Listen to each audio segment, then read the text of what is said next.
is Ann Farkas. I'm a program assistant here at the Fairfield Public Library. Welcome to the job series. We are very excited to have Mike here this evening. He is with All County Jobs.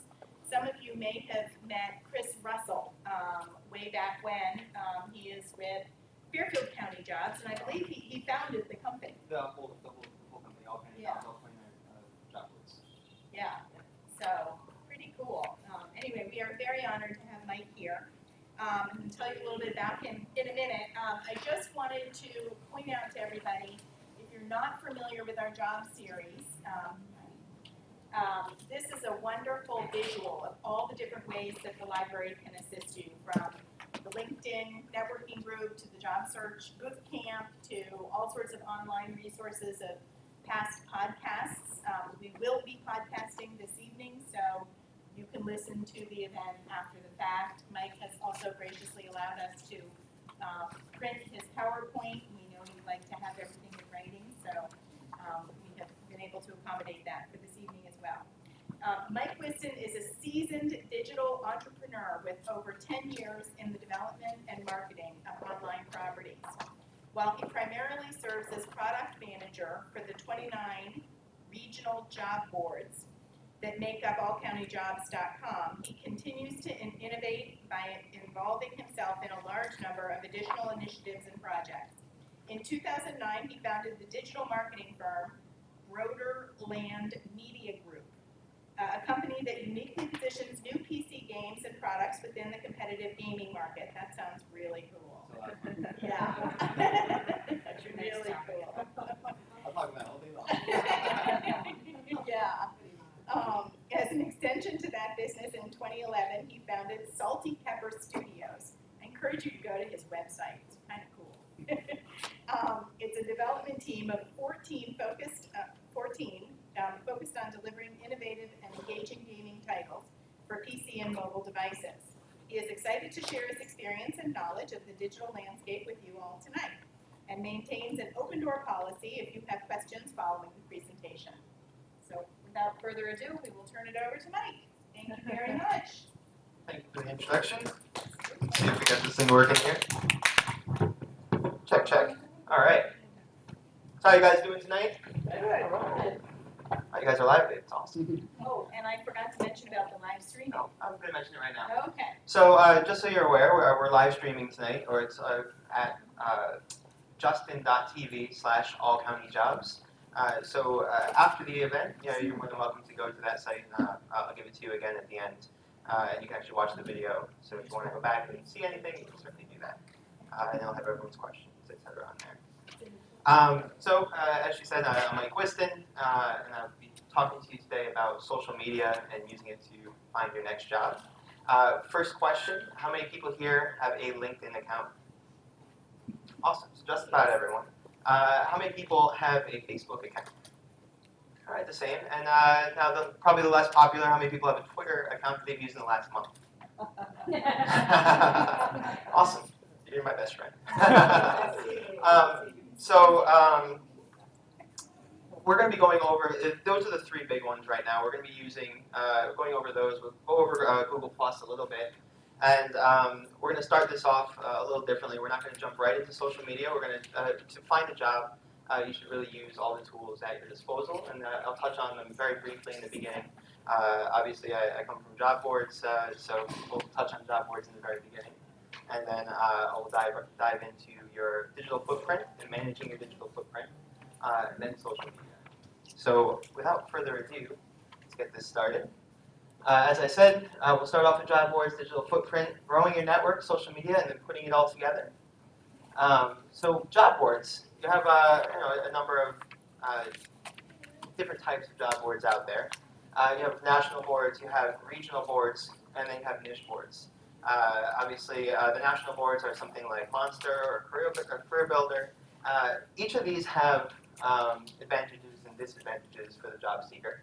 A national board, like Monster or Career Builder, is very advantageous because there's a lot of jobs, and it covers a broad range of locations. So if you're not just looking in, let's say, Fairfield County, or you're not just looking in Danbury, and you're looking, broadening your search, and you're looking for some major companies, that's a great place to go. Regional boards, that's like ours, all county jobs and Fairfield County jobs. They usually focus on a small region. And those are great if you're trying to identify, small to mid-sized companies. Generally, you see a lot more involvement because it's a little bit less expensive than national boards. And it's a lot more targeted. When you're going to a regional board, you're only finding, say you went to Fairfield County jobs, you're only finding employers in Fairfield County or directly around Fairfield County. You're not finding like national sales jobs, etc. And then niche boards, let's say you're an engineering professional, obviously going to an engineering job board is going to be advantageous to you. If you're a techie, there's not really a better site out there than DICE. So I mean, definitely use the tools at your disposal. Before I keep on moving on, I prefer my presentations to be less of a presentation and more of a conversation. So if you have questions, you just shoot them right out at me. I'd rather do that than wait till the end. And this is just a very loose guide to kind of help us get through the night. But yeah, like I said, if you have questions, just shoot them out. We don't actually have a really huge group, so again, before I go on, maybe we can just introduce ourselves. Yeah, jump right into it. And it'll actually help me tie things with the presentation back to you guys and give you a little bit more personalized, advice moving forward. So if you could just give your name, say what your profession is or what your, the profession you're trying to get into is, and how you use social media now. If you could just start right in front. Sure. I'm Peg, and I've been in marketing for 20 years. My specialty is actually data, very specific data on what's available to use at the household and individual level for marketing purposes. So I've worked with credit bureaus, I've worked with data compilers, and translating that into marketing programs, digital and offline. Sure. Thank you, Peg. And I use all the social media you mentioned. Awesome. And Scott? I'm Scott Davis. I work with the small accounting transactions for big and small businesses. And since I have been on this retirement for a little while, I've been doing helping other clients with social media and also researching what to use. Sounds like you could chime in quite a bit tonight. Help me with some answers. Over here. Grace Tomasa. I actually am a librarian here. Oh, well, thank you for coming. I'm Mike Katz. I'm a financial professional. I'm currently manager of financial planning and analysis for a large law firm. I'm looking for a job as pricing director for a law firm. And I'm a heavy user of LinkedIn, but also a heavy user of niche job board, Association of Legal Administrators, Financial Executive Networking Group, and then other networking groups, just the pricing directors. Sure. My name is Cheryl. My area of interest is resources, employee benefits, and client support within that area. I have a LinkedIn account which I use, Facebook. I have my resume posted on the national boards and the regional Fairfield County. Name drop. Nice. Oh, and before I go on, so I hope you're all listening to everyone that's talking. Definitely afterwards, you might want to make some connections with people who might have some experience in the same industry. Just because you interviewed with somebody doesn't, maybe you can toss it on to them, or maybe they can toss it on to you. Kind of pass the opportunity forward. There's always networking opportunities. I got my position at All County Jobs. I wasn't looking for a job. It kind of came to me through a networking opportunity, and I strongly believe in networking to get a job. Hi, I'm Kelzan. I'm a technical writer, and I'm interested in looking for a job where I can work on user manuals for software user manuals. And I have a LinkedIn account and I have a Facebook account, and I'd like to get more into networking LinkedIn and not using it too much. Yeah, LinkedIn's a very powerful tool, and we'll definitely talk about that. I'm Gina. I'm in the travel industry for almost 30 years. With all the jobs I've had, I never used social media at all. I have a Facebook that I look at once a month. I have a LinkedIn that's completely blank. I have no idea how. I've never gotten a job other than networking. Right. Well, networking is key, and honestly, these are just tools to help you network. So that's why it's so effective. Hi, my name is Judith, and me and Gina used to work together. I'm also in the airline industry, and I have a travel background for the past 20 years. I'm looking to do something still with coordinating, whether it's events, corporate events, travel. It sounds like a really fun industry. It could be. And social media you use now? LinkedIn, yes. Oh, very good. Indeed. And you, sir? My name is Shelby. I'm a publishing technologist. I help publishers get more value out of the information that they publish through reuse and identifying missing content and things like that. And I sit in the space between technology, the business, and the editorial or the content. So interesting. I can kind of fall into all three of those simultaneously. How's it Unfortunately, How's it going? terrible because publishers don't have any money. And as I said, I use all the social yeah, media. both personal and professional accounts for. Awesome. Very awesome. And back there? My name is Linda, and I'm looking for a position in office administration, and I would like to get on Facebook. I don't know about Twitter, but at least Facebook. Well, I'll explain the benefits of Twitter a little bit into the presentation.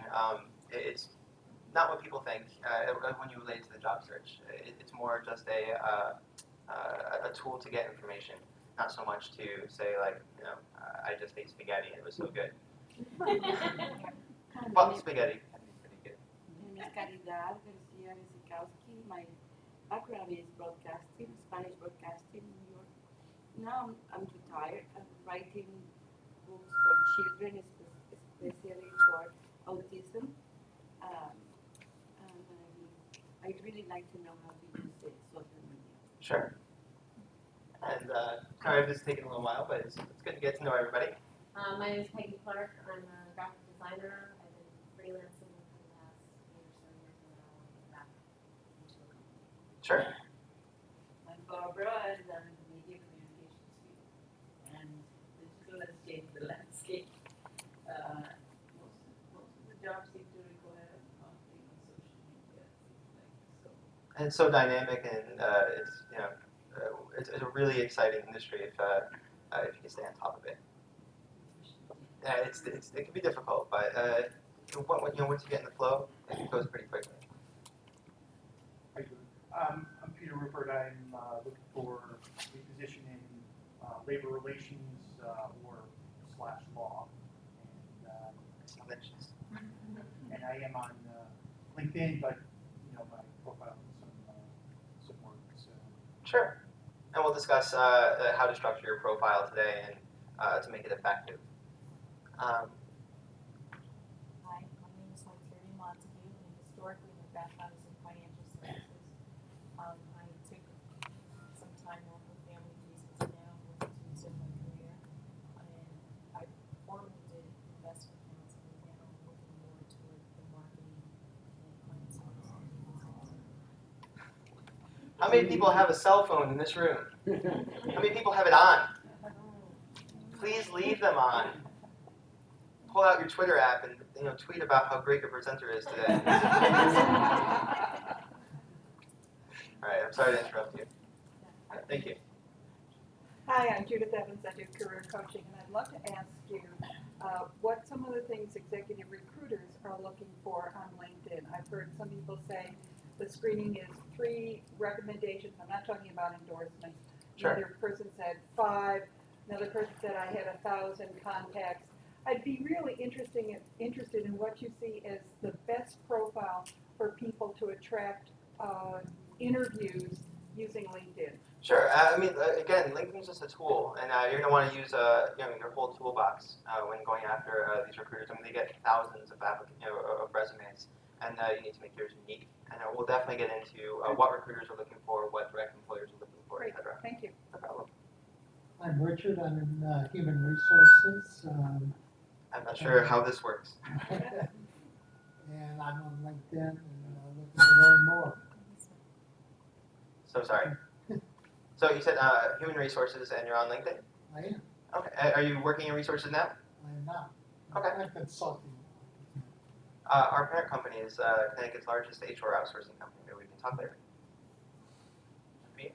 Sue Kiley. I'm a I was a network manager for many years, and I decided I needed to change a little bit, so I went in the direction of project manager. I got my PMP, so I am now looking to get a project management position.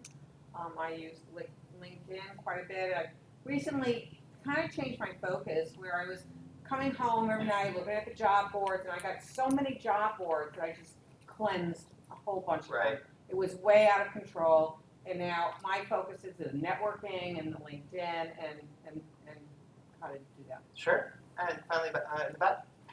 Hi, I'm Alex. I've had a lot of experience in the lab industry. I'm looking for something similar, but with a little flexibility. I have a LinkedIn account, but I know it's not great. So if I pick one thing up tonight, how to make it better, it's all good. And if you don't pick it up for any reason from my presentation, you can see me after, and I'm happy to talk about anything. I'll be here for a little while, as long as I'll have you. All right, so diving right back into it. We talked about national, regional, and niche boards. How employers use job boards. So, employers obviously are using job boards to identify talent a lot differently than recruiters. Recruiters generally use job boards as a branding exercise. They want to get their brand out there as much as possible, and generally what I see, it's the cost of doing business for a recruiter. If you're applying to a recruiter's job directly through a job board, I'm not saying you're not going to get a job that way, but it's a good starting point. But again, the recruiters are using that more or less as a branding exercise. They get tons of applicants, and it's advertising. Employers are using these job boards. Many of them, especially small and mid-sized employers, are using them directly to find candidates, and they're gauging their success on the number of applicants as opposed to the number of views on their jobs.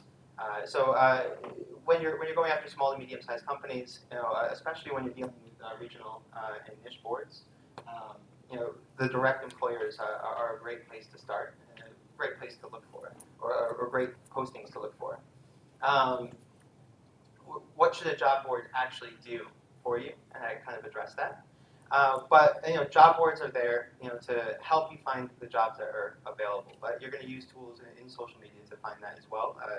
Namely, Twitter is a great tool to find what jobs are available, especially hidden jobs, as a previous owner of my company, Chris Russell, would say. Job boards are also great sources of information. Job boards put a lot of money into offering career advice and bringing on people to speak about career advice. They have big sections dedicated to career advice, so it's a good place to go on that front. They host job fairs. Certainly, that's a benefit. And which job board should you use? It really just comes down to what you're looking to do. Obviously, if you're looking for a specific job in a niche, use a niche board. If you're looking for a job in a major company, use a national board. Skipping along. So best search practices. When you're on the job board, how do you find the jobs that you need, or how do you find the good jobs? Keywords are everything. You can just get flooded with thousands of jobs that aren't relevant to your experience. Make sure you're using relevant keywords. Obviously, project manager, Danbury is a lot better than just putting in Danbury, or if you're a C# programmer, make sure you're putting in C# programmer in your search. Keywords, just like Google, will narrow down your search results and get you the jobs that you want on your screen. Sorting, make sure you're using the sorting features on job boards. You can sort by the most recent. You can sort by the actual title itself, but sorting by the date is probably your best bet. You can see the oldest listings, which those employers are still looking for candidates. The listing has been there for a long time. They haven't filled the position most likely, otherwise they would have taken the position down. Those are valuable jobs to look at. The more recent listings, just if you apply now, they're still gathering candidates. They might not. Yes. Oh, I'm sorry. No, finish your thought. I was going to ask. I find that a lot of times they don't take the jobs down. So how do you know without having to call and say, is that job still available? Well, you don't. If for some reason the company doesn't take the job down, I can't imagine why they wouldn't. Most of our employers do. The reason why, they're going to get flooded. Their emails are going to get flooded with job seekers and resumes, and they no longer have the job available. it's going to become cumbersome for them to have a mailbox full of resumes. Well, let's say send it to the mailbox. Wouldn't the company leave the job open until they've actually hired? No, very often, they can switch the job position. So like, for instance, on fairfieldcountyjobs.com, let's say you have a project manager job, you fill the job, you still have 20 days left on your posting. You can go in and change the title, change every aspect of it, and put up your C# programmer job now. So we don't really see them leaving the jobs up, for extended periods of time after they've hired. Change the name. Right, they'll change the name, it'll be a different job, if they have other jobs available. I mean, if it's a small employer with one job, maybe they're not super keen on how to use it, they don't take it down. But generally, I mean, we see them taking it down. On Fairfield County Jobs anyway. Well, I'm seeing the same thing you are. You're seeing it? Yeah, Filled? where companies are just leaving it up there. Well, how are you knowing they're filled? They're writing back and saying it's filled, or?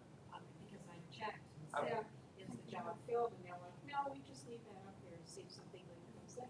That's interesting. And I can tell you specifically like higheredjobs.com. We know them very well. I know Andrew Hibble over there really well. So, my husband's been looking for teaching positions for years, and he goes and he fills out the application, and it's like this long process, and then he comes to find out the position. I'm sure that's really frustrating. It is, so now we just call. I mean, Sure. they don't like that, but we call and say, is it really still available? But even given that, I think, even given that, I still think that having those older positions, the jobs that are actually still available, I mean, those are very valuable positions. And they're often overlooked. People look for the newest one, say, what's the freshest job? And that's not necessarily the best job, to get quickly. Also, sponsored listings are often overlooked. So, a sponsored listing are the listings that show up above everything else. Usually it's in a different color or a different colored background. They're overlooked because it's looked at it as an advertisement. But the reality is that employers are spending more money to get their job up there so they can fill the position more quickly. So, those are actually valuable positions. I know a ton of job seekers that just write those off. Definitely a good place to look. Job alerts, if you're not signed up for job alerts on job boards, please do it. It's very easy to do. Almost every job board has it available, Monster, us, anyone. What they are is they are alerts that come to your email based on keywords or based on searches. So if you have product manager Danbury and you set that up as your job alert, you'll get emails daily, weekly, however you have it set up, with the newest jobs. You don't have to proactively go out and look. It comes to you, and that's kind of nice. You can do that on multiple boards. You don't have to keep on looking at all these boards. And then saving or emailing listings. If you're on your phone or you don't have time to apply to jobs, save your listings. When you find jobs you like, don't just overlook them and say, tomorrow, I'll make sure I look at that job when I get home, and you'll forget about it. Make sure you either save it in your account. Most job boards allow you to do that. Your favorites, or email it to yourself so you can remember to apply. Please do. There are some tools to be able to deposit keywords appropriately. Are you going to cover that too? A word on. Yes, exactly. I'm not going to cover it on this one, but we can certainly talk about it. We can definitely dive into that. All right, so this is fairfieldcountyjobs.com. Just to show you real quick. Obviously, we were talking about sorting. You can sort, by clicking on posted and see the most recent. Obviously, location. When you're sorting, you can pull all the locations together rather than have everything scattered. Whatever's easiest for you, just to find the jobs that you're looking for. Sometimes sorting by company, just so you can get through all the, let's say CyberCoders is one of those companies that has like 1.5 million postings on most job boards. So if you can kind of get through the CyberCoder postings, that can be beneficial to you as well. All right, so let's get out of job boards and into aggregators real quick. Aggregators are job boards that, in essence, they collect jobs from all the job boards and employers out there. So, for instance, we're partnered with Indeed, Simply Hire, Juju, Glassdoor, and all of our jobs go out to all of those sites as well. And they have many other partners, and their jobs go out. The advantage is there's a lot of jobs and a lot of opportunities to find on there, and they're a great starting point. The disadvantage is there's a lot of jobs on there, and there's a lot of junk on there as well. So you have to really sort through it. It might take a little bit more time. Juju is the third largest aggregator. It goes Indeed, Simply Hired and Juju, and it's gaining a lot of traction. It might pass Simply Hired. It's just another aggregator. Is there a unique differentiator of each one? Yeah, so I mean, I like, obviously everyone knows Indeed, and it's set up really nicely. It's local, so that's a positive. Really, it depends on the size of their network. Indeed has the largest network by far, so if you want really a ton of jobs, it's great. Indeed does organic and sponsored listings. So what that means is they're pulling listings for free from boards, and they're pulling paid listings from boards. So I can pay them, let's say $1,500 a month, and they will, put my listings higher up in their ranks. A board like Juju has no unsponsored listings. So everything is sponsored on Juju, and that's beneficial because that means that employers are paying for these jobs, and they need these jobs filled. And Glassdoor has cool little quirky features like salary calculators and stuff like that. Yes. So all of the jobs that are posted within all county jobs get aggregated into these. Every single one of those. Is that true in the reverse? Do you pull down search from there? You can. Because I have seen jobs on your site that, from all of those. Well, not from all of them. You've seen jobs from Indeed. And Simply Hired. Indeed. Yeah, maybe Simply Hired on some of our sites, like Dutchess County Jobs, for instance. We have some Simply Hired jobs. We use that. That's called backfill. So if a job site is performing poorly, and this is true for just about every job board out there, they'll backfill from some source.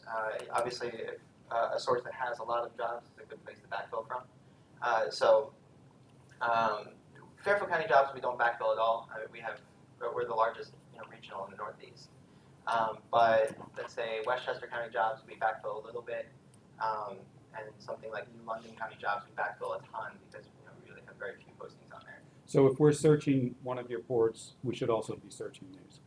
Right. I mean, there's no reason not to use all the tools in your toolbox, like I said. But obviously you don't want to overwhelm yourselves. So pick an aggregator or two that you really like. Find the regional board you like, find the niche board you like, and set up alerts. Not have to actively search them, and let them do the work for you. All right. And I know I'm not going to get into job board features unless you guys really want it. There's really no point, or I want to jump into social media. But just real, top level here. Job boards, the features that you're looking for and using, that are beneficial to your search. Resume database, uploading a resume. Sometimes that can be useful. Employers can search the resume database. In our experience, it's not. It's just a feature. They don't use it a lot. We don't sell a ton of resumes as far as like the packages are concerned.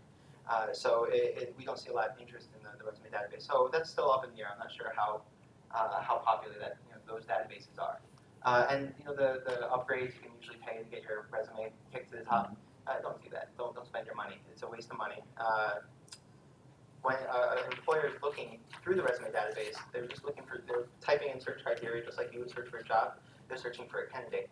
And if your information matches what they're looking for, they're going to reach out to you. If you're on the top, but you don't match what they're looking for, they're not going to reach out to you. You just wasted $20. What's your view of the ladders? The ladders, I mean, I've never used it. I mean, I've never actually used a job board myself because I haven't looked for a job in a while. But I think it's a cool idea. I mean, it's 100K plus jobs. I don't have a lot of experience with it, so I can't talk above and beyond that. But I think the concept's kind of cool. Have you got anything in particular? Well, one of my other networking groups, general consensus is wasting money. Oh, you have to pay for the ladders. Oh, see, I wasn't aware of that. Yeah. I think they're hitting both ends. I think they're hitting the employer to post the ads and the searchers to just, well, searching is free, but actually getting through to, you can't. You have to pay to see the jobs. I think there's plenty of opportunities out there to connect with those higher level jobs without spending your money. So, I mean, there's so many employers looking for candidates right now. It amazes me that the country is so far out of work because I mean there's so many employers looking, trying to fill these jobs, and there's so many qualified candidates. So, resume services. It's up to you if you want to use it. Yes. It's almost direct directly different from what you had said to what the last presentation we had, was that to make the resume with word specific so that it'll be picked up. You're saying that that's not an issue? No, it is. That's what I'm saying. Like, the employers are searching the database, and when they do the search, depending on the platform that the job board is using, most likely it's crawling your entire resume for those keywords. Generally, the most powerful, powerful things that will return your, to the search engine, like whatever the system they have set up. Generally, the thing that will return the best results are your bold, anything you have in bold, so like your titles and all that kind of stuff. It depends on the system, but yes, you absolutely need to figure out your keywords, figure out what sells you, make sure it's in your resume so that when they're doing those searches that you show up. But again, I'm not sure how much they're actually using the resume searches, so there's no reason not to have your keywords in there just to help you. But when I'm going to the stuff, a presentation that much later this, you're not going to take the bold and highlighting off. well, I mean, if you take the bold and the highlighting off, you don't want it to be, you don't want it to look like a circus. I mean, you want your, you want it to look professional. You want it to stand out, but it needs to be short, concise. I mean, we can talk about resumes certainly more in depth afterwards. If anyone wants to talk about it, we can get a little group together. I can tell you what I've seen with resumes. But yeah, you want it to be short, no longer than like a page and a half if you have to. When you're reading that's through, conflict too. You told specifically it should be at least 2 pages. I never said it had these. No, not you. Someone else. Well, so when there's 500 resumes, you don't have time. I'm looking for, so we're in the process of hiring a salesperson for all kinds of jobs, and we have a ton of resumes that I've been going through and picking I'm going to interview these people. And there's just if you have a 2 or 3 or 4 page resume, it's too much for me to go through. There's no way. And realistically, I'm going to go through the ones that are well presented, that show me that I accomplished this. And in a sales role, I don't want to know what your tasks are. I want to know that you grew the revenue by 25% over the 2 years, or month to month, you were getting 25% gains, or you met your quota and you were the top performer, or top 5%, whatever. I want to see the stats. I don't want to see your tasks, because I know what salespeople do. I want to know what you do. So that has nothing to do with the presentation, but I hope that helps. All right, so social networking. Some job boards have social networking features where you can reach out with other job seekers or connect directly with employers. It's not too popular. You don't see it too often, and I'm not sure how much it actually works on a job board anyway.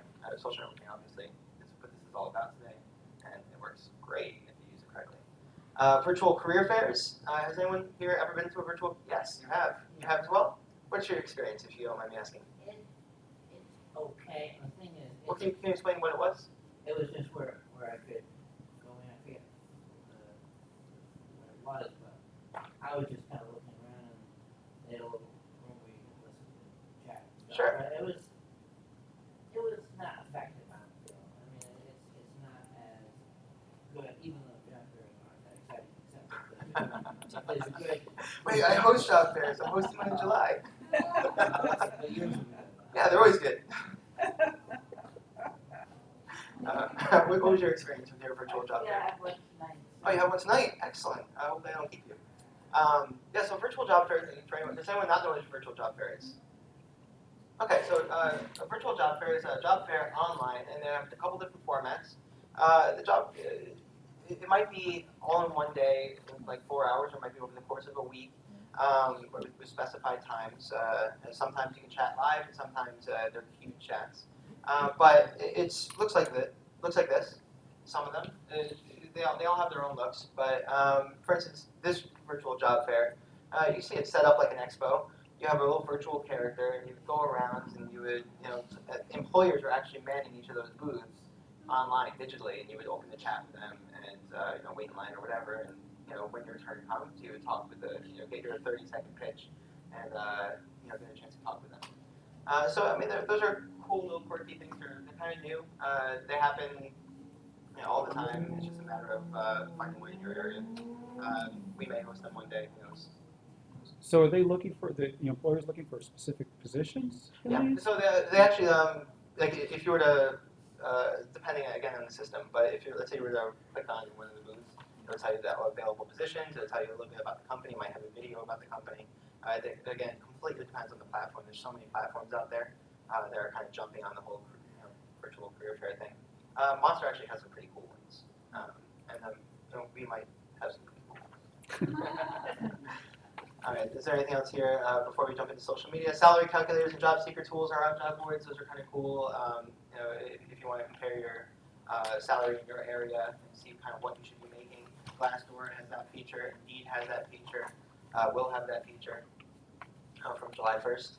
All right, and your digital footprint.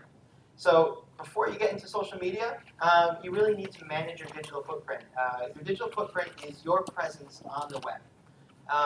How do employers research you? So if you apply to my sales position, the first thing I'm going to do is I'm going to Google your name. I'm going to put quotes. I'm going to put your name exactly as it appears.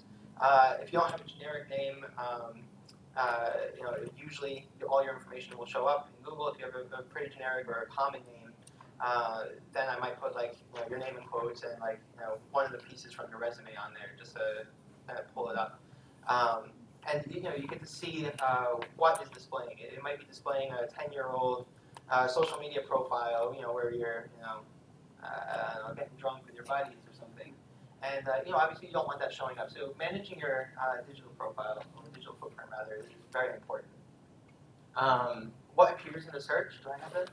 So on the right here, when you Google Mike Wiston, you see my LinkedIn account, MikeWiston.com. You see MikeWiston.com again, my Facebook. You see an article about me from SaltyPepper Studios, and Twitter account, a DevMaster account for SaltyPepper Studios, so on. So this is something you should really be checking on. Yes, please. What if you've got a name that shows up with other people? Well, no, I mean, if you might have it's very common to have names that show up with other people. I mean, there's other Mike Wistons out there. But from an employer's standpoint, at least from my standpoint, when I'm looking for salespeople, like I said, I'll look for. I work at all kind of jobs. So if my resume says I work at all kind of jobs, and my name is Mike Wiston or Joe Smith, I'll type that in quotes, the name, and then I'll type in all kinds of jobs. I'm not going to show up with other Mike Wistons because they don't work at all kinds of jobs. And that kind of helps narrow it down. Also, that might not show, when I do that, that might actually be to your benefit, because it's not going to show like your drunken party pictures when you have all kinds of jobs listed in there. So that's kind of nice. Where's the mister? What's the mister? The mister? You said mister. Did I say mister? No, you said mister or something. I'm sorry, I missed that. I have no idea. Sorry. SaltyPepper, you. Oh, SaltyPepper. DevMaster. Oh, Dev. Yeah, DevMaster, like development master. Sorry about that. All right. So, and how can you manage your digital footprint? You should be checking. Google yourself. You don't have to do it once a month, but you should be doing it. At least a few times a year. See what's coming up. To your point, what if you type it up and some weird things show up? It's good that you know that, so you can address it when you that someone else names Peg. So someone else with your name is showing up, you can address that. That's not me. But it's good to be in the know, and it's going to help you. Only going to help you moving forward. When you have old social media accounts, or you have your name showing up in places you don't want it to show up, generally you can get it removed if you contact the webmaster. There's always a support or a webmaster email at the bottom of the website or in the contact us, and generally they're happy to take that content off, especially if it relates to you. So, and then there's other ways to get them to take it off if they refuse or they just don't talk to you. So you can certainly email me or talk to me if you're having an issue, and I've helped people do that before, clean up their digital footprints. Can you bury it? Was that? Bury it with other stuff? Well, old stuff can get buried, absolutely. And when I'm looking for salespeople, I'm only looking at the first and second page. I'm not really looking through to the 20th page. But yeah, absolutely. If you have enough relevance online that you can bury it, great. But some people just they don't spend a lot of time on social media. They don't spend a lot of time online. So they might not show up past the second page. They might only show up to the first page. When you type it in quotes, it has to be exactly that term for Google or Bing or whatever. But yeah, for me, I mean, you'll never find some of my old stuff beyond like the 14th page.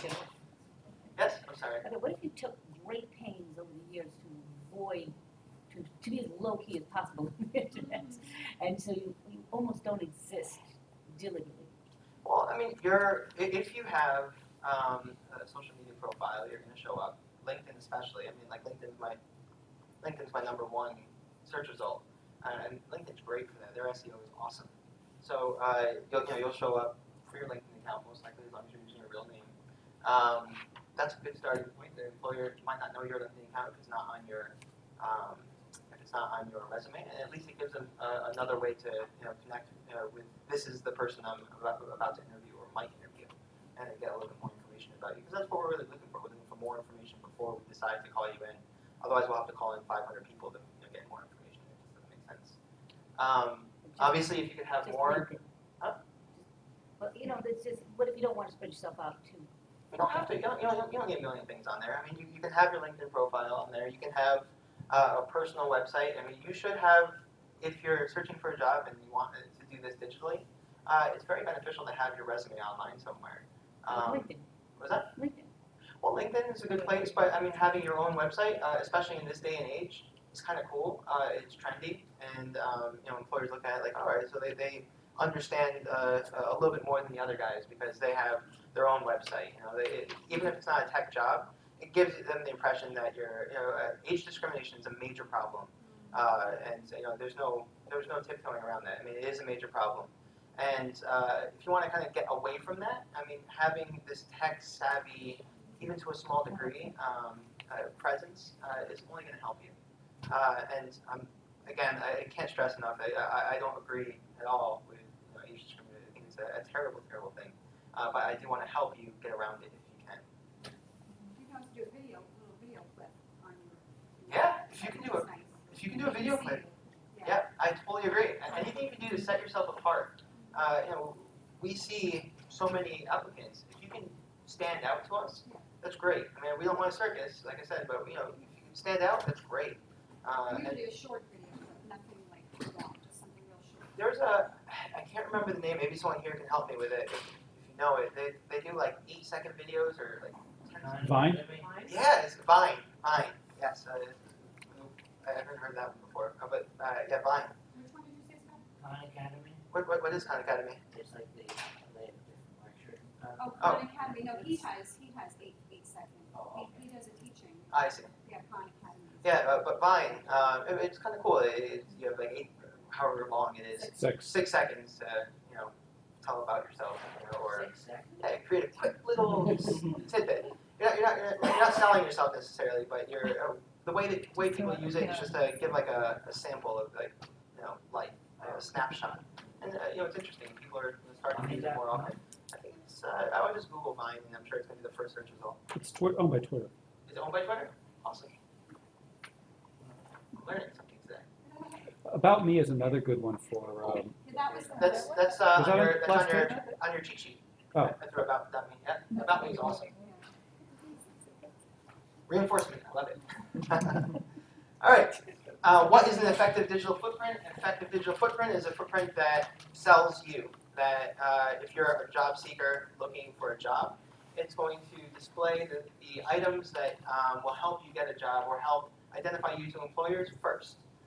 If you are an executive producer of a gaming studio and you want people to know about your game and about your studio or about your upcoming projects with the gaming studio, obviously you want gaming studio relevant stuff showing up. And there's ways of getting that to happen. I put out press releases and I get my tons of link building for SaltyPepper Studios to get that out there. And that's why we show up with SaltyPepper Studios on the first and second page quite often. All right, so obviously, like I said, Google yourself. You can Bing yourself too. Bing is quickly becoming, it's not going to be the next Google, but I mean, it's growing very, very quickly. And their search algorithm is pretty cool. And it does look a lot cleaner than Google. But and Google will always be Google, at least in my opinion. Where's Yahoo in that? Is that number 2 or number No, Yahoo's just sinking. I mean, you can still use Yahoo. I mean, it still has a huge following, and they still have a great, great search results and all that. But to be honest, I haven't logged on to Yahoo in I don't remember how long. I don't see value in it. I'd rather go to Google or Bing. Obviously, what shows up, are the results relevant, or is it old stuff? And do the results paint a good picture of you, or do they paint an unfavorable picture of you? All right, so information has to be consistent across your platforms. What that means is you have a resume that you're giving to an employer, and we're Googling you. We're going to your LinkedIn profile. We're going to your About.me or wherever, and if your resume says that you worked at Sikorsky from 2006 to 2008, and your LinkedIn profile says you worked at Sikorsky from 2005 to present, obviously there's something wrong, and we're going to see that immediately. We're constantly cross-referencing, and we're looking for the perfect candidates. So we're looking for anything that we can find that's wrong that makes us go to the next guy. So you want consistency. If you're putting your information out there, make sure it's the same. Otherwise, there's going to be a whole bunch of questions we're going to have for you. If the logic could be, if your information is not matching here, are you going to do the same thing while you're working for our organization? Are you going to have mismatching reports, and are you going to send something to the client that doesn't match what you're sending to whoever else, your boss? What's up? What if you're cross-trained? So you're trained in 2 different fields. Oh, sure. And so you don't want your... It sounds like me. Okay, but you don't want your LinkedIn to show, it's 2 completely separate fields. People attack that 2 different ways. You can either make 2 separate LinkedIn accounts, which I think is very cumbersome, and it's a pain in the neck to manage that. Or you can just the same way I do on my LinkedIn profile. If you want to check it out afterwards. Excuse me. This thing gets really loud, really quiet. The way I manage it is you put key points for your various industries or your various roles throughout your as close to the top of your profile as possible, and just split it up by paragraph. You obviously don't want it to read like a novel. You want it to read like a sales pitch. But there's no reason not to put both industries in there. I mean, I think someone who's cross-trained is more valuable than somebody who only does one thing. Especially in this day and age, employers don't want someone who only knows how to do X. They want someone who knows how to do X, but can be asked to do Y and Z. And they're not going to have no idea what's going on, or they're not going to argue about it. They'll be happy to. For instance, I'm product manager for all county jobs. I don't just do my product manager. I'm a salesman. I call companies and I do sales. I do web development. Product managers aren't supposed to don't do web development. They work with web developers, but I actually do coding and web development. Having that flexibility makes you a very valuable asset to the organization. So showcasing the fact that you do multiple things is only going to help you, I think. Yeah, but this is completely up to science and religion. That is very opposite. You couldn't get more opposite, right? In that case, I mean, I'm not saying that I can't really advocate 2 separate profiles because it's such a pain to manage. It's confusing too. Yeah, it's very confusing. If you end up on the wrong one. Right, and you're going to show up in search results with 2 different profiles, and it's going to be a little messy. But it's not even me. It's my husband. So I'm actually here representing my husband. I'm so confused how. So Enigma. So yeah, I mean we can talk later, but. Yeah, please. I think it's actually. I'm interested to know more about him. Okay. One of the theories though that I have come across is to open up a LinkedIn group that has the key words that you want to change, that you want to go for. So say for example that you're in product management, but you're trying to go for a sales position. So open up a LinkedIn LinkedIn group that has your name and the title that you're going for in it. So LinkedIn groups they're very valuable, absolutely. LinkedIn groups, yeah, you'll show up in search results, obviously, for your group. So I mean, I guess it achieves that goal. So if you're going after that, absolutely, that certainly would work. The groups themselves, you definitely, if you create a group, I mean, it has to be you're looking for a network. You know, we have all kinds of jobs when I created, when I came on. We have almost 1,600 members, all in Fairfield County and some in Westchester County. And you know, it has a very specific purpose. Job seekers networking with other job seekers and the occasional employer to get information, blah, blah, blah. So I mean, using it, creating a LinkedIn group for your personal brands, I've never tried that before, and I've never actually thought about that before. I don't have any real comments on that, if I think it would work or not, but I mean, it would certainly achieve the goal of getting you in the search results. So that's all I'll say about that. Anyone else have a question? I was just going to say, does your husband have two distinct personalities, two different brands? No, I don't mean personalities like that. But like I have a night job and I have a day job, and they're very different. Right. And my night job, I have to market much more heavily in order to get anybody. So if you search for me, all you see is me as a night job. Yeah. And so in all of the professional day job things that I do, I include my LinkedIn profile because that's my professional Okay. brand that I want to put forward. So I'm just trying to understand if that's what you're talking about with your husband. He's got two different things that are separate, or Yeah, they're definitely separate. I mean, so he wouldn't be looking for the same type of job. they're not related skills. Not related. Yeah. No. I might add something to that then. It might be more beneficial to him, rather than pushing both, to pick one and run with it for the job he's looking for. That's what we've done. But then And he's still looking. You know. Yeah, for both. He's still looking for both. Well, I think on the digital front, I mean, pick one and run with it, and that way, you know, at least there's some type of consistency there. Right. That was my thought. That's right. why we just and then, you know, use actual good old school networking for the other. Right. You know? Okay. Transferable skills. Yeah, this is why I like conversations as opposed to presentations. It's way more interesting. So like I said, you don't have to Google yourself every month, but you know, you certainly can. I do. And the thing that you need to also look at is click on images after you Google yourself, and you'll be surprised what shows up. I mean, some crazy stuff shows up sometimes, and make sure you're monitoring that because you know employers aren't technically supposed to look at that, but I'm sure they do. So. Check your privacy settings. You know, there's always privacy settings on your different social media networks and many websites that you sign up to. You know, check those settings to make sure that you know what you're showing is what you want to show. Update stale information. You can either update it or delete it. If it's an old social media account, you know, like on let's see one of the old MySpace.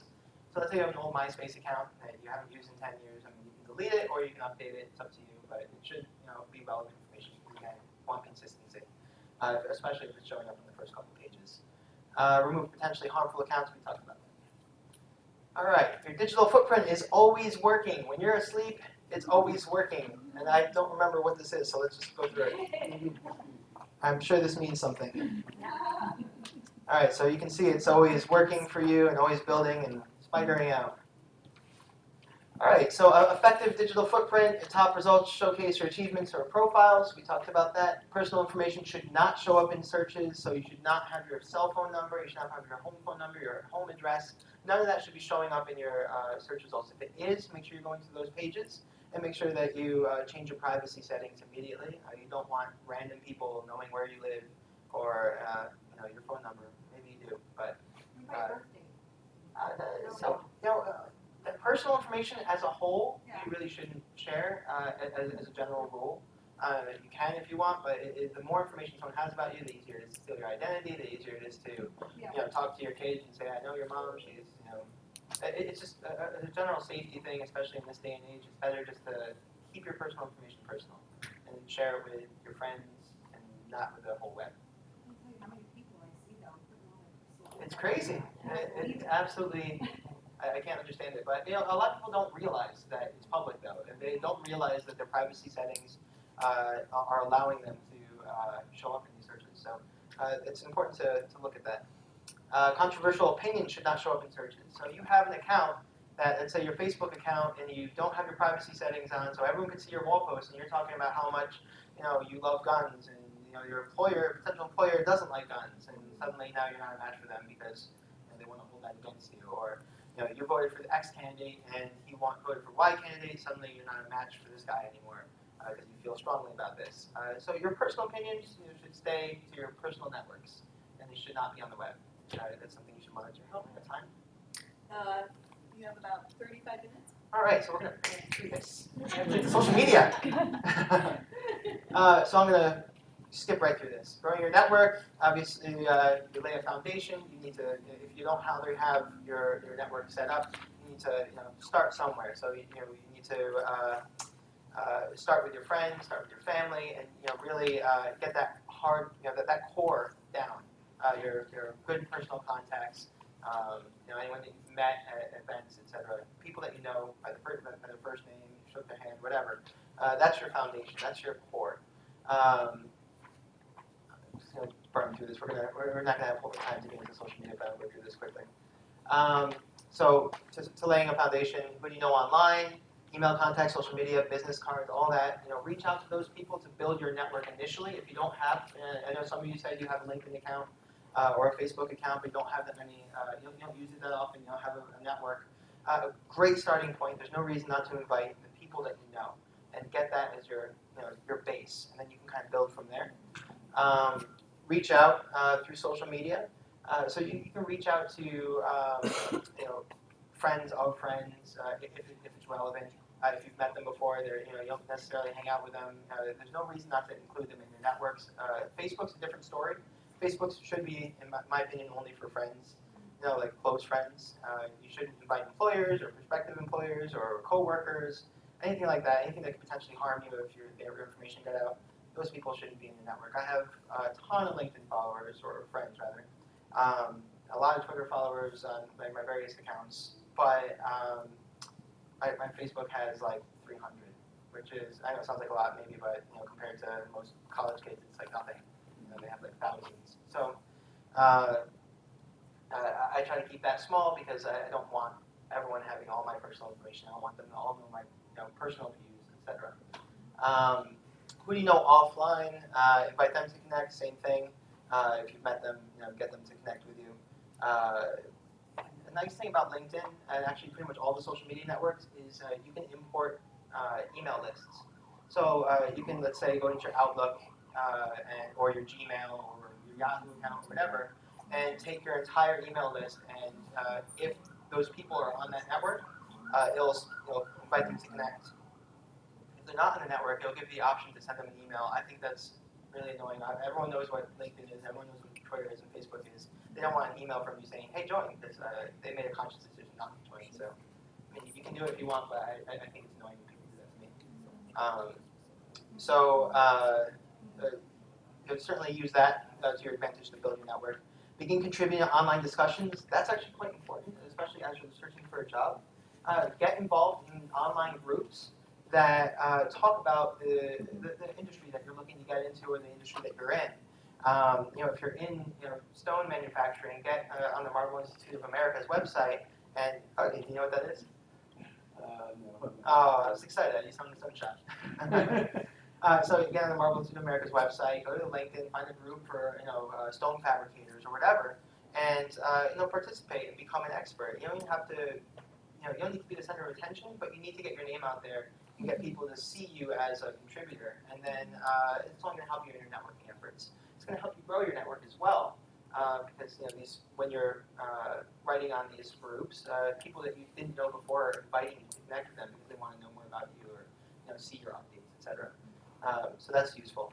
Becoming an expert with your own blog, that's a little bit more tricky. I know everyone's saying go out and make a blog tomorrow. Only go out and make a blog tomorrow if you can commit to making a blog tomorrow. Don't make a blog and then just let it die. Set it once a week, once every 2 weeks, whatever it's going to be. But make sure if you decide to go that route, it's very valuable. If you have good content, content's king. You'll show up in search results. You'll position yourself as an expert if you have interesting things to say. Especially if you're commenting on other blogs and linking back, you're building up your digital brand. But if you're not updating it, it's also when someone visits or takes a look at your Google results, finds your blog and sees the last update in December of 2011, it doesn't look so hot. All right, building strong walls. Let's see what I wrote here. Active networks are happy networks. So don't let your networks die. You built up a network, use it. Make sure you post in it. Make sure you post in what other people are writing, and keep that network going. Participate in discussions within your network. Same thing we talked about before. Promote your network and be promoted. Absolutely. So your friends and your connections, they're posting stuff all the time. If you share that, let's say on Twitter, if you retweet it, if on LinkedIn you share their link on to your friends and your connections, they'll return the favor very often, and there's no reason not to do it. If they have something interesting to say, there's no reason not to share it with your connections, and they'll remember that. And in turn, if you have something interesting to say, or you write something interesting, very likely they're going to share it, and it's only going to help you build your brand again. Be helpful. Obviously, it's the key to everything with social media is be helpful. Find ways to help other people, and you will be helped yourself. If you just ask for help, your chances of getting it are much lower, especially if nobody knows you in the discussions or the networks. It's much lower than if you're helping and then ask for help. So, contribute your experience where you can. I think here's another fun one. For building strong walls and growing your network, you have your friends, you have your past coworkers. You should be reaching out to business contacts, clients, and vendors, existing followers. You should be reaching out to group connections, bloggers, other bloggers out there, friends of friends where it's relevant. Don't be spammy. Growing your network, how does it work for you? They give you connections to your hiring managers. So LinkedIn is a perfect example of this. You are, and we'll talk about this shortly, but with LinkedIn, it doesn't hurt to have a monster network. That's not something that I feel that you need to be super selective about. And some people argue with me, but I don't think you need to be super selective about who you invite to connect with you on LinkedIn. The larger your LinkedIn network is, the more access you have to profiles, and the more access you have to hiring managers and their full information, etc. When you have second-degree connections, which is a first-degree connection is someone who connects directly with you. Second-degree connection is somebody who is connected to the person I'm connected to. And a third is connected to that person who's connected to that person who's connected to me. My grandfather. Yeah, it's just like that. It's just like lineage. Family tree, exactly. So the more second-degree connections you can amass, it's only going to help you in your networking efforts. Once you have over 500 followers, it just says 500 plus. It doesn't matter. It's not going to look like you have 20,000 followers. But having more followers, in my opinion, on LinkedIn is better. Let's see. Informs you of new opportunities. Your network, obviously, they're posting up information. Let's say you're on Twitter and you're following Disney careers. You're looking for a job at Disney. Obviously, they're posting up opportunities on Twitter. There's actually a lot of creative roles out there. And it's becoming more and more popular. You can only apply through certain social media channels because they're trying to grow those. So, it was in the news, Mashable, I don't recall the company, but he was only accepting applications through Twitter, at tags. And it's really interesting. But that's for creative roles. You're not going to find that for manufacturing, or you're not going to find it for administrative, etc. At least not yet. Give it another couple of years, who knows. It reinforces your influence and expertise. Again, it's building your brands. Adds value to your total package, same idea. And large networks grow organically. So when you have no followers, when you have no connections, nobody wants to connect with you, to be honest. It's a harsh reality. Nobody wants to be connected to somebody who has no connections. It's not beneficial. Unless they know you, it's not beneficial. So if you have a large group, you have 1,000 Twitter followers, you have 500 plus LinkedIn followers, etc. People are going to want to connect with you to get access to your connections. So I was just going to comment. So basically, it's one of those exponential deals. Yeah, it's like 5 is really 25. Or yeah, exactly. So, but really, you want to each social media outlet has its own numbers. Again, Facebook's not relevant because you're only using that for social for people you know. But for Twitter, I'd say over 1,000 on Twitter for followers, and LinkedIn obviously 500 plus is the one you're shooting for. Branch out also. Yeah, those are also great sites. 1,000 on Twitter, that must be tough to do. No, it's not as tough as you think. If anyone here, after we're done talking tonight, and I don't think I'll have time to talk about it like even directly after this, but I'd be happy to jump on a call or whatever, grab a coffee if you're in Stanford or Norwalk, and talk to you about how to get over 1,000 Twitter followers. It's not that hard. You can get relevant followers. I've done it many times for lots of companies. But don't you have to say something if you're on Twitter? What do you have to say? Twitter, you need to identify. The biggest problem people have with Twitter is they have no goal. They go to Twitter and they have no idea why they're here. They're like, all right, I have a Twitter account. Yeah, so you need to set a goal and just run with it. This is what your Twitter account is about, and that's what you post about. And again, just like a blog, you can post daily, you can post weekly, just as long as you're keeping it, fluid and going. When you can do it weekly? You can do it as often as you want. Okay. Yeah, I mean, there's no reason why not. Every day. You should do it every day, but you don't have to. Okay. And not everybody has Doesn't have enough to be stuff to about write job. every day. Remember, Twitter's only 140 characters, so I mean, you don't have to write a lot. Oh yeah. Articles, And some of the articles now will only let you. yep, Peg makes a great point, and I'll just say it because of the mic. She was saying that most websites that you go to allow you to share on social media. So there's no reason why you can't go to Mashable or go to wherever your favorite site is occurring, and you see an article that you relate to that fits your brand, and you tweet it, and there's your tweet. Your stuff's updated. Also with Twitter, the more people you follow, and this is really quirky, but it works. The more people you follow, just follow a ton of people. Make sure they're relevant. You don't want to follow random people, but do searches in like your industry or your area or whatever. Just follow a ton of people. You're going to get a ton of follows back, and then eventually delete a whole bunch of people for all of this. But that way you get a ton of followers. There's lots of ways to build it. Some of them are painstaking, and some of them are easy. But you can build it. Our time is 20 minutes. Again, my eyes are really bad. Yeah, just that. All right, cool. We're going to jump right into social media, so you land your next job. All right, that's why we're here, right? All right. So, traditional search methods, I'm not going to go through that newspaper and all the old school methods. Your network is still your most valuable asset. Hands down, it's all, no matter what how you go about your job search, your network is going to work for you far better than any other method. The people you know are going to connect you. Like I said, I got my job without looking for a job. It came to me through my network, and I see that more and more. Referrals and introductions are the golden way to get a job. Social media is becoming a new standard, absolutely. And that's more and more relevant as companies are investing in social media managers, manufacturing companies investing in social media managers. Like, whoa, what does a manufacturing company have to tweet about? But they are, and they're tweeting about jobs. They're tweeting about stuff in the industry because everyone feels they need to be in social media. Now this presents a really unique opportunity for job seekers. If you go to a small or medium-sized company, usually the large companies are all taken care of, and they have dumping tons of money in this.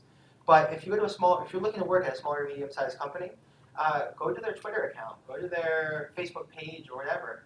If they have a low number of followers, and by low, Twitter, let's say 300, Facebook, let's say 300, like if they have a low number of followers, and they're posting jobs to their account, reach out to them directly through that account. Don't necessarily email them. I mean, you'll email them later, but reach out to them through that account. These companies, just like my company when we came on, they're spending a lot of money to try to get followers. They're giving away iPads. They're giving away all kinds of things to try to get followers. Quirky little things. What that means is, if you connect with them through social media, they're going to listen to you. They're at least going to respond to you, which is more than you get from most most employers, I would imagine. And that can at least start a conversation. Once they reply to you on the social media outlet, you can follow up with an email, look them up on LinkedIn, the person who responded to you, if you know who it is. or look up the HR director on LinkedIn and just reach out and say, yeah, it's a nice chat on Twitter. I'd love for a chance to talk about the position. It's a good starting point. Just to reiterate, go after the accounts that have a low number of followers. The ones with high number of followers are obviously getting a lot of traction. You're going to get lost in the crowd. It doesn't mean don't try it, but you have a much better chance when they have a low number because they're being more aggressive about it. The only exception to that, if they're not posting and they have a low number, they've given up. So look for the active accounts with a low number of followers. What exactly is social media? I'm not going to get into that. You guys all know what social media is. And how are you using social media now? We talked about it in the very beginning. So skipping around. Get connected. Every connection is an opportunity. You are connected to this guy, who's connected to this guy, who's connected to this guy. Nothing you guys don't know, but it's good to see it on with neat little graphics. All right, so social media. What social media network should you use? Today, I'm just going to talk about Twitter, Facebook, and LinkedIn, a little bit Google+. You should. There's a ton of other opportunities out there. There's Reddit. There's a lot, and there's Instagram, but I wouldn't use that for jobs. A lot of networks. Just pick a few and run with them. How often should you use them? As often as you're able to, and as often as it makes sense. Don't kill yourself with it, and just use it if you're seeing results or you're building up a network and it's working. There's no reason to stop. If it's not working, either change your strategy or just drop it and focus somewhere else. For instance, all kind of jobs. I'm not going to build up their Facebook page. We have no interest in Facebook, and no matter what we do for Facebook, people don't want to go to it. So I'm not going to focus my time there. Twitter, different story, working out well for us. LinkedIn, working out great for us. So you go where your strengths are, and you won't know until you try. How often? How can I manage so many networks? Again, we just talked about that. Just pick a few and run with it. You can also, it's on your cheat sheet. You can use software. There's one called TweetDeck. It should be on the cheat sheet. It's free, and it lets you link your, or manage your Facebook, Twitter, and a couple other accounts all in one place. So you can see all the different types of feeds. You can comment on stuff. You can tweet and Facebook with one post. Hootsuite is a paid version that is a little bit more robust and allows you to, I think, hook up your LinkedIn as well. Yeah, Hootsuite's awesome, but it's paid, but it's really nice. And it's just like kind of a hub. So if you get really interested in the social media side and you really want to manage everything, using something like that's great. I can't remember the last time I actually logged directly onto Twitter or directly on. Well, I log into LinkedIn all the time, but yes. Could you just repeat exactly? Oh, sure. Tweet? It should be on the cheat sheet, but it's TweetDeck, TweetDeck. Yep. Yep. And the other one is Hootsuite.com. HOOTSUIT. Hootsuite. Oh, is that on there? Oh man, I'm a terrible presenter. Oh, excellent. Well, at least one. Where? Yeah. So it's basically exactly what it is. It's a social media dashboard. How can I find a job with social media? Lots of ways. Let's see what I have here next. No. Not really sure where I was going with those. So how can you find a job with social media? We talked about using your network. I'm just going to jump into each one real quick. Facebook, these are all the people you know well, or at least it should be the people you know well. There is no shame, and I know a lot of us have a lot of pride. We might have had good jobs, and now we're looking for one or whatever. But there's no shame in asking your friends and family for connections. I mean, these people have good connections, most likely. There's no reason not to use those, and let people know that you're looking for work. You don't have to, you don't have to beg anyone for work. You just let them know that you're looking for work, and if anyone can shoot me a line, let me know. I'd be interested in talking to you, or looking for an opportunity in social media, or looking for an opportunity in manufacturing, CNC work. Does anyone know somebody? There's no shame in that. Those are some of your greatest connections. Yes. Okay, you said you can clean your profile on Facebook. Oh yeah. So you can go in and you can actually delete some of the things that you posted. Oh yeah, you can delete your postings. If it's your posting, you can delete it. Absolutely. But it's out there permanently, right? Well, no. Once it's deleted, it might take a little time for the way search results work is Google has spiders that actually crawl. You know, like Yahoo, everyone has spiders. They're like digital programs that kind of crawl websites, and they go through each page of a website and look at all the content, and then they index everything. So at least until the next time they're indexed, which is usually daily or multiple times a day, you'll show up in the search results. But I mean, if you delete it today, most likely tomorrow it won't be on the search results. All right. And what's this 95% of Facebook posts are not answered by brands? What do you mean by that? Where am I? I think that's coming up. But he asked, one of my later slides says 95% of Facebook posts are not responded to by brands. So when you have a LinkedIn page and you're posting something to that brand directly on their page, like not to somebody but directly on their page, a survey that I pulled when I made this a few months ago said that 95% of your posts directly to a brand on their page, not necessarily in a message, but on their page, are not answered. And I can understand that. You don't have any it shows up on your pages like little updates, but so it shows up also every time someone follows you, and it shows, it'll just get lost, especially if it's a larger employer. Yes. My Facebook, recently I see a lot of advertising, even in my homepage. Well, they have to make money. I mean, But is that normal before? I think they didn't have that. Yeah, the advertising.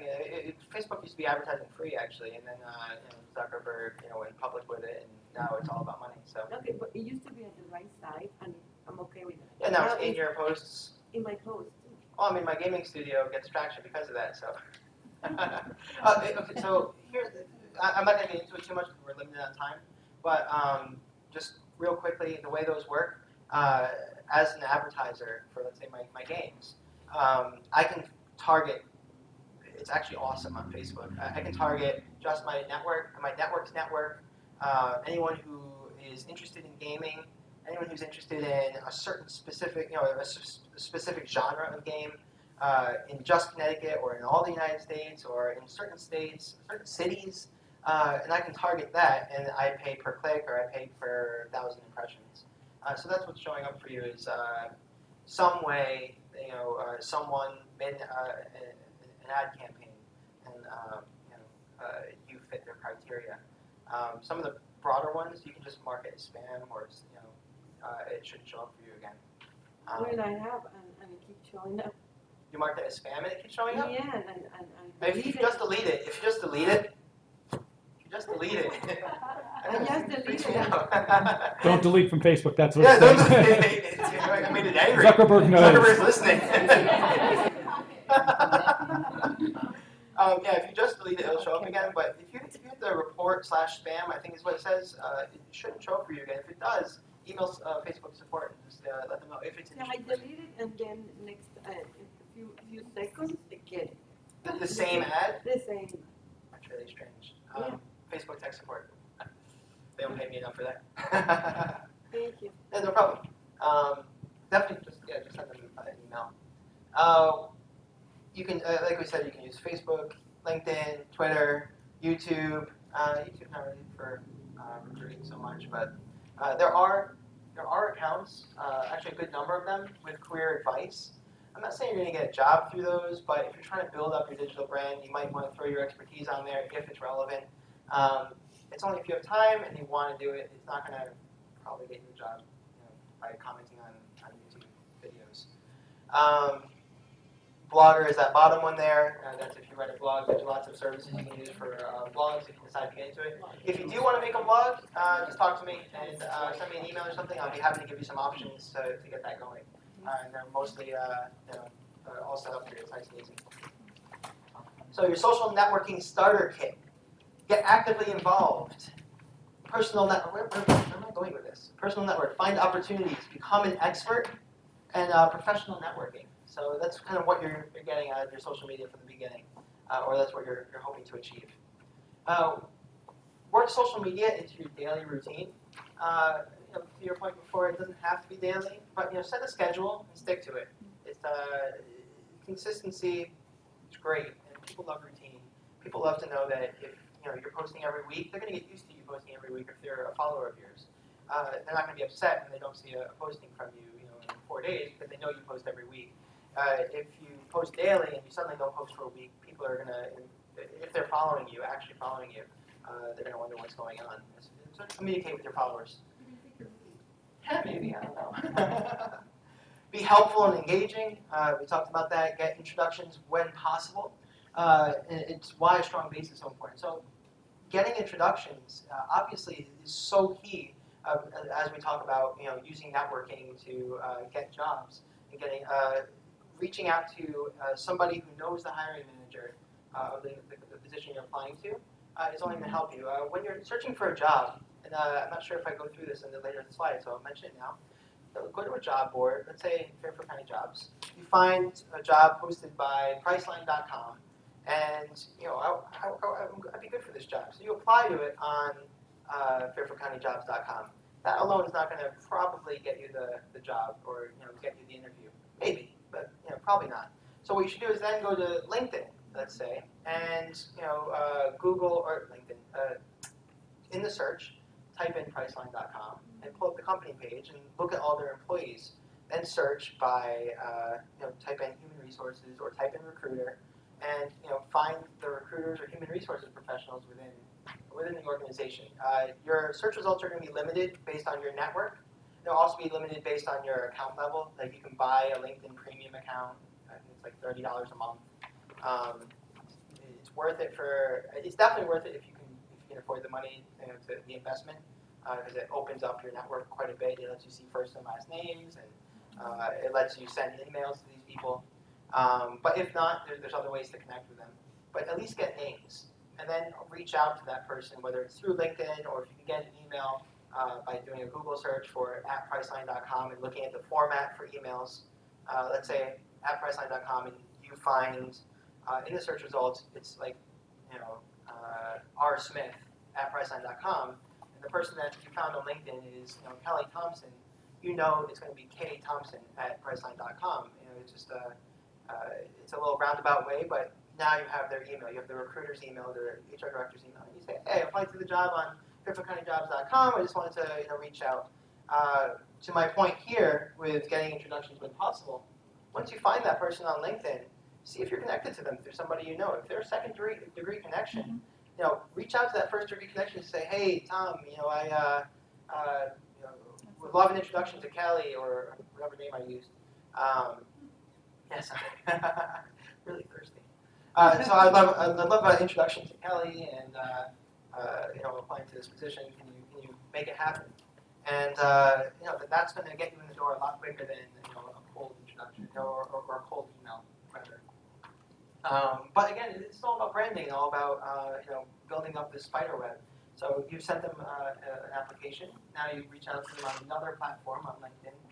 Perhaps you send them something on, you post something to the Twitter account if they're advertising a job on there, and you just want them to recognize you and make that next step and contact you, and then it's up to you to sell yourself.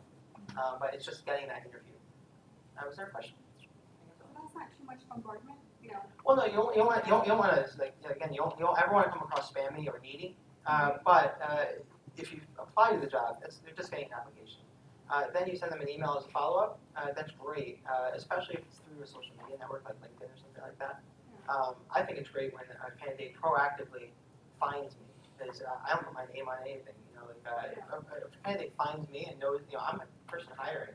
So if they reach out to me directly, I'm going to probably talk to them as long as their resume fits what I'm looking for. I mean, if their resume doesn't fit at all, I'm not going to, I'll write them back, thank you. But you would look at their resume and then. Right. And you're not going to write back before looking at the resume, obviously, because you have no idea who you're talking to.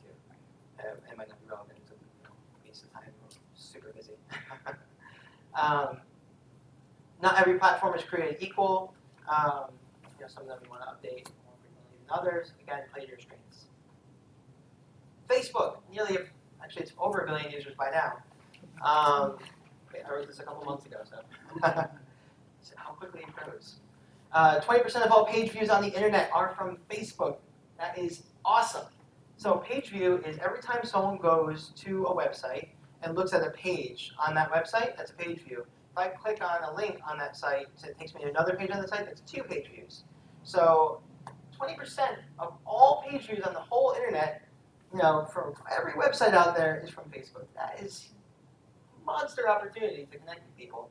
But again, should be people that you know. Facebook is for personal networks, and it's a starting point. So that's when you click on the actual, video, they might have someone post a video.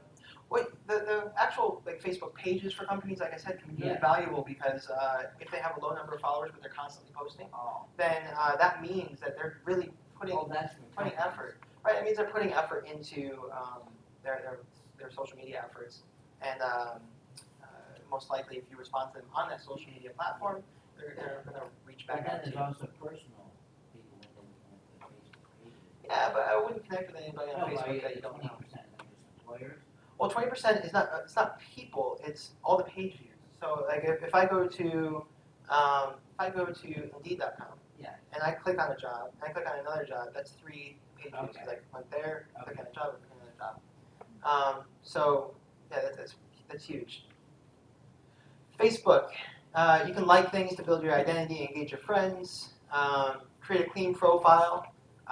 Your profile, this is all just for your personal use, obviously, but you want to build your brand with your friends and neighbors as well, because you're asking them for help. So, yeah. What is that thing doing? He's pushing the like button. It's like CPR. But liking companies is actually very useful, especially early on. So I liked Butterfield 8 in Stanford, and they gave me an hour of free drinking for me and a group of my friends. That's my cousin's husband. That's great. Well, they gave me a free hour of drinking, and I used it. But you don't remember anything. I don't remember. It's nice. I don't know. Just a good beer. But like I said, liking pages and stuff like that can be nice because it helps them connect with you. Obviously, when you reach back out through comments, etc., it just furthers that. And cool little things can happen. Cool little connections can be made that way. Respond to your friends' posts when appropriate. Don't be afraid to ask for help. Like I said, participate in groups to grow your network. Facebook groups, hit or miss with me. I focus on LinkedIn groups, to be honest. We talked about 95%, and you will be judged. I know no one likes to believe that they're being judged, but everything you do in your networks, you're being judged on. People are like, really? Things like that? And they're making these twitch decisions about who you are and what you should, how they want to be involved with you based on this stuff. And it's sad, but it's true. That's the world we live in now. So make sure your updates, reflect who you want to present to your friends, your family, the world, whatever. A lot of times people know their own family better now through Facebook than in person, which is pretty crazy, but it's true. Would you ask your friends to share, like if you are starting a business, would you ask them to share your Absolutely. Facebook page? I ask all the time. Okay. Like when we make our new game, I go out to my entire Facebook network and say, follow me, I need friends. Or ask them to share it with their friends. Absolutely, absolutely. Going viral is everything. Trying to get people to kind of catch on there, and then we bolster that with advertising and all that through Facebook ads and stuff. All right, there's my Facebook page. It reflects me very well because that's the kind of person I am. Please, the library will be closing in 30 minutes. If you need a library card or special assistance, please come to circulation. Just a reminder that the Wi-Fi will shut down at 8:55. All right. So my Facebook page is clean. This is a little older, before the new Facebook updates. I said a few months ago. But it's clean. It shows what I want people to see. It shows the music. I like music a lot, so I let people see the music that I listen to. And it's just very simple. I don't have any personal information above and beyond, like who I'm married to and the city I live in. I don't really want people knowing too much about me, like the building I live in or anything like that. I have a 3.5-month-old baby, and there's no possible way I'm anyone near her. She's amazing. All right, Facebook privacy. If you have a Facebook account, we talked about this before, but absolutely, change your privacy settings and don't let people see stuff that they shouldn't see. You don't want random, strangers, knowing all about your life, and you don't want to be showing up in those Google results with all, your life. Unless you have an awesome, really fun, clean life, and you never do anything wrong. Yes? No, I do. Oh, excellent. Yeah, me too. All right. So, don't post anything you wouldn't want an employer to see. I say that only because you have, what if the employer knows somebody in your network, or there's always a what if. Now, don't take chances. It's illegal. It's illegal. Our parent company is the HR firm, the HR outsourcing company, and it's illegal. They're not allowed to. They're not allowed to ask. Well, I guess they can ask for it, but you don't have to give them your password to your Facebook and stuff. Yeah. Yeah. They might ask it for you for it, and if you offer it up, it's different. But you're not required to give them your. Don't give your employer your Facebook account. You can say, oh, come in, and open it for you. No, not even. No. No, not even. No, they have no right to your Facebook account. It might give you an opportunity. Oh, yeah, maybe, yeah. If you have a big Facebook account, yes. As long as you're not posting pictures at Huddersfield. No. Don't allow apps access to your Facebook account unless you trust them. There's a lot of apps out there, and there's a lot of spyware, a lot of malware, and they're attached to apps that want access to your Facebook information. Don't just accept an app because, oh, it's an app, it must be, it got on Facebook, it must be fine. No, if you don't trust it, don't use it. Take a look at how many users they have. If they have 500,000 users, probably it's an okay app. If they have 50 users, tread carefully. Find out how do you know about this app, and if you trust it, go with your gut. But if not, be careful because that's a very easy way for other people to get access to your account and really mess up your online identity. Do they have an app? Do they have the quantity of users? What was that? How do they measure the number of users? To measure the number of users, the apps? Yes. Yeah, so you know how many people are on each app. Yeah. Oh, okay. You can just Google that. Yeah, well, you have to rate the apps in there to tell you how many users there are. Yeah. Twitter, around 500 million Twitter accounts as of a couple months ago, probably more now. Twitter's strength rests on common interest, and common interest alone. There's not really much out there other than common interest because you only have 140 characters to write what you want to write. So it better be focused. Retweet, you'll be retweeted. We talked about that. If you see, everyone knows what retweeting is? Yes? Anyone not know what retweeting is? All right, so retweeting is, sharing. So a retweet is basically just taking, so if I write, I'm going to be speaking at the Fairfield Public Library tonight, here's a link, and you retweet it, means you're putting what I just wrote on your page for all your followers. So retweet, and you'll be retweeted, and you definitely want to be retweeted, that's how you build up your network. Accounts to follow, career accounts, job advice, hiring managers. A lot of companies have a careers Twitter. We just opened up, they're not active, I just created them and the domains for them, but we have Fairfield County's Twitter is like its own Fairfield County Jobs Twitter, it's our own like Westchester County Jobs Twitter, etc. Until recently, excuse me. Until recently we've been using just all county jobs. So to that point, we're only going to be posting up interesting jobs to each of those. A lot of companies just post up their jobs to these accounts, and it's a good starting point. There's a lot of good job advice out there. If you want advice, there's plenty of people to follow to get it. You can do a little search like job tips or career advice or whatever, and career accounts like we just said. Actually, a lot of hiring managers also have their own accounts because and recruiters. They get paid when the recruiters get paid when they place somebody. So they have their own accounts. They push out. I'm looking for this kind of person. And they use services like Bullhorn Reach, etc., which kind of goes out through Twitter as well, their own personal accounts. Searches, you can do searches for job tips, like I said, or career tips. And hashtags, you can use hashtags if you want, the same idea. A hashtag, basically, if you put a pound sign in front of a term, if the term is, they call it trending, meaning like a lot of people are using that tag, you can search like a specific category. So like hashtag careers is like a popular one, and you'll find a whole bunch of careers related stuff. This is my Twitter account. Clean. I obviously, want to showcase myself on this one. You don't have to do that. You make it look however you want. Obviously, if you want to put ponies, running through fields, that's how the employers are going to see you if they go to your Twitter account. So, make sure you put what you want on there that kind of reflects your personal brand. As you saw from my Facebook account, this is my personal brand. It's kind of young, fun, whatever. I don't care type of brand. So, it's very simple, very clean.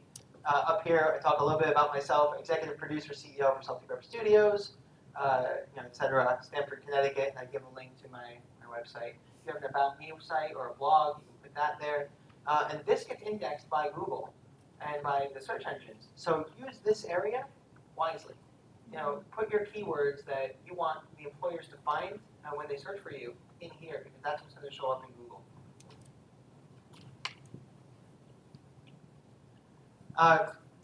As I said, create a clean profile page, showcases your personal brands, and keep your tweets short. They're all going to be short. It's 140 characters. I'm not sure why I wrote that. Use mentions to spark conversation. A mention is an @ and then someone's Twitter account name. So if I'm, one of my accounts is BLGSobi1, Borderland Gaming Sobi1.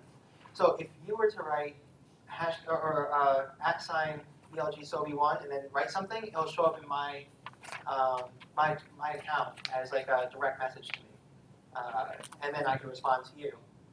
It's a great way to engage people. So if you have something relevant to a couple of hiring managers, you might do @ each one of them, and then write the relevant thing. Did you know? Blah blah blah. How many can you put in there?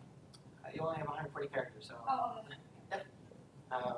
Hopefully, after you write all those, you have enough left to write what you want to write. Then you can shrink it with a tiny URL. Yeah, you can shrink it with tiny URLs, and actually Twitter does that automatically now. It automatically shrinks your URLs, so you don't have to use tiny URL anymore. It'll just automatically make it as small as it possibly can, as long as you're doing the HTTP in there. HTTP : // as long as you put that whole thing in there, it'll shorten it for you. It might even shorten it if you just do www. I'm not sure. Do not buy followers. So we're talking about getting followers and all that. There's services out there where you can buy followers. I have no idea what it costs, but don't do it. If it's not already being tracked by these companies, like by Twitter, Facebook, etc., it will, and your account's going to get banned, or it's going to get all your followers taken away, or something. They'll catch up. Also, there's no value in having dead followers, like followers that aren't actively following you. That large number, if you're going after a social media job, and you decide like, oh, I'm going to ramp up my social media by getting a ton of followers, and let's say you get the job, you're going to get fired because you're never going to, you don't know how to get followers to your social. You don't actually know how to engage your social media group. You're just buying the followers. Like, oh, my followers, it's tacky. Makes me so angry. There's no shortcuts. Find jobs as they become available. A lot of companies will tweet the jobs even before they post them on their own sites. Or especially before they post them on job boards, because it's free to tweet them. So if they have a career section, you'll most likely see it in their Twitter account before you'll find it in the job boards. Your message matters. So this is actually kind of cool. So a new donut store opens next door to my office. So excited.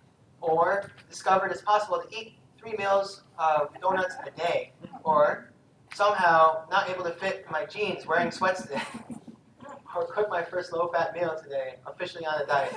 So like what you're writing does matter. So think before you write. Yeah, I don't know. LinkedIn, over 150 million users. Definitely, above and beyond that by now. Again, this is a couple months ago. It's geared towards businesses and professionals. I love that for the job search. LinkedIn is your most valuable tool for a job search, hands down. And for all the reasons we mentioned before, I won't reiterate too many of them. I know we're over time. It's often used as a starting point in candidate research, as I mentioned. It's one of the first things I do is go to the LinkedIn account, make sure your experience matches your resume. Make sure that your digital footprint matches your resume. And it's an excellent tool to research potential employers. You can do very, very robust searches with LinkedIn about companies, and you can see their employee list, like I told you. You can reach out directly to individual employees. Let's say you want to get through to a hiring manager, but you're not connected. Go through like someone that, a little bit lower in your same field. Maybe like you're going for an engineer position at Sikorsky. I'll use this as an example. Reach out to another engineer and say, hey, I'm interested in becoming an engineer at your company. Is there any way you can make an introduction? They might be interested in just talking to you, or ask them a question unrelated to looking for a job and try to just start a conversation and then later ask them for the introduction. Just kind of build up relationships and use the tools you have available. And LinkedIn has their own job board. It's only showing the jobs of the employers that post to their job board, and they're rather expensive. So generally, you're seeing the bigger companies listed on LinkedIn. You don't see too many small to medium-sized businesses on there because it's rather expensive to post. This is my LinkedIn page, or at least it was. I think it still looks similar to that, except LinkedIn changed their style a little bit. So one of the things about your LinkedIn profile, it should not be your resume. Like, don't take your resume and just import it to LinkedIn and boom, there's a LinkedIn profile. It should tell you a little bit about yourself. I have a lot of projects, so I wrote it all out. Little blurbs about each one. If you have, you have one goal, generally it shouldn't be that long. It should just be like a short little summary about yourself. But this is the first thing people are seeing. Nice thing about LinkedIn, especially with your profile, is you can reorganize everything. So you can take bits and pieces and move them to the top. You can put your education at the top if that's the most important. If you're going for a job that requires masters, you might want to put like your education right at the top, saying I have a master's in this. And then you have your summary, which is obviously your chance to sell yourself. The longer it is, the less chance an employer is going to actually read it. I don't care about employers reading mine because I'm not looking for a job. So I'm trying to tell people who go to it a little bit about my companies and get them interested in that. I start off with something that will kind of catch their attention. I say thinking outside the box is not the best way to describe my process. Rather, I choose to explore solutions inside, outside, around, and far away from the box to meet the demand of an ever-changing marketplace. So I just try to, my personality is, I think, a fun personality, and I try to keep it low-key, and that reflects my personality. How do you think hiring managers regard the list of other people that's on your profile? Well, that depends on who you have in that list. So this list is viewers of this profile also viewed. You can turn that off. For me, it's beneficial because generally people are viewing, like Chris Russell's on there, the previous owner of All County Jobs, David Lewis, the owner of Operations Inc., and my CEO for All County Jobs. These are relevant people in my industry or various industries that I'm in. And it's all relevant, so I'm super happy to have it on there. If you have no control over that, right? No, you have no. Well, you can turn that off, but you have no control over who's showing on there. May I have your attention, please? Just The library monitor will be it. closing If in it doesn't 15 look like minutes. something If you you want need the a employer to library see, card turn it or off. special assistance, Can you please turn come to off circulation portable? desk now. Okay, you can just turn it And a off. reminder that the You can turn Wi-Fi off will this. shut down at 8:55. I'll take Thank it out of you. here, right? We have like 2 minutes. All right. I'm gonna bang through this. I'm literally Sorry. going through. I'm sorry. I never stop talking. There's a lot of. It's There's really a lot valuable of information. stuff. Yeah. All right. So let's see. Make sure your photo is professional. People are going to see that photo. You want it to reflect who you are. Again, it should match your personal brand. Put your strengths first. Always, this is a sales pitch. Make sure that you're selling. Don't lead with stuff that's not relevant. Lead with your strengths. Upgrade to Job Seeker Premium for more features. With your job search for LinkedIn, we went over a lot of this. The in-mail system is a mail system to connect with other LinkedIn users. You are given a very limited number. Maybe it's 1 or 2, or is it 0? Is it 5? So it's 5 off the bat. You can buy more with a LinkedIn Premium account. I think they give you like 10 or 20 or something like that. So it's worth exploring. And the groups, again, very valuable. If you're not going to LinkedIn groups, try them. Not going to go into other social networks. And I'm going You have this in your template there. Cheat sheet. Thank you. So your personal website, if you want to build a personal website, we don't have time to go over it right now, but reach out to me by email and or give me a call. I'm happy to talk about how we can set up a site for you. Most likely, we can set up a free one for you. And I'm not looking for money or anything like that. Just reach out and I'll give you advice. I don't mind. And you can link that to your You can link it to anything. about me. Yep. And that's actually the value. So you have multiple social media profiles. You want people to know where they are. Make a centralized place to display them all. Pulling it all together, you have all your social networks, and it proactively allows you to search for jobs. Use your network to get introduced. Research the company on LinkedIn and send a quick note after applying. Update your Facebook friends with your search status. Let them know that you're still searching, or that you still love that introduction. Don't appear needy and don't be spammy. No one loves to read the same thing every single day.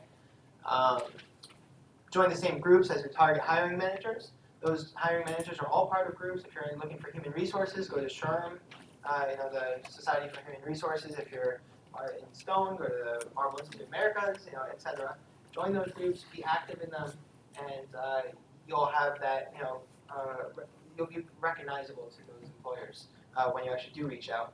And link to your key social media outlets in your signature. When you have your email that you're sending out, there's no reason not to have your LinkedIn profile right in your signature and your personal website or whatever. Make sure that you're advertising. Because you're putting a lot of work into this. People should see it. I think we're just about done. You want to stand out. Obviously, you don't want to be like everyone else. So find your personal brand and run with it. Don't go for a buckshot. Go for a sniper rifle if that's a good. Does that make sense? Yeah, so don't think that I can do everything. I'm going to shoot for everything. Find what you want. Go after just that. If that's not working, go after something else. But focus. Tools of the trade. As I said, it's on your cheat sheet. I think Hootsuite's not on there. But Hootsuite.com is the paid version or paid solution similar to TweetDeck. Sprout Social kind of aggregates all the information from all your social media outlets, and it gives you some interesting insights. Clout.com will measure your social media influence. Not necessarily for most of you, but if you're really into it and you really want to know how much influence you have, go to Clout. This is TweetDeck. Shows you all the different. It looks like a lot, but once you get used to it, it's your dashboard for all your social media. Questions? Feel free to reach out to me. I'm happy to talk to you. Again, don't be shy. I'm not. And that's about it. We're going way over time. So. We have a short survey here that I'll pass out real quick. They locked the doors at 9 o'clock on us. So. Yeah, we'll get to sleep here tonight. Thanks very much.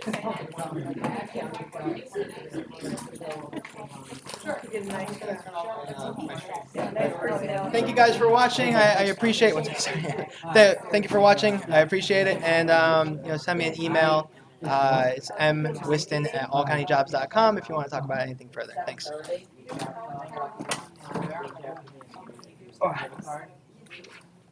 Just reach out if you have one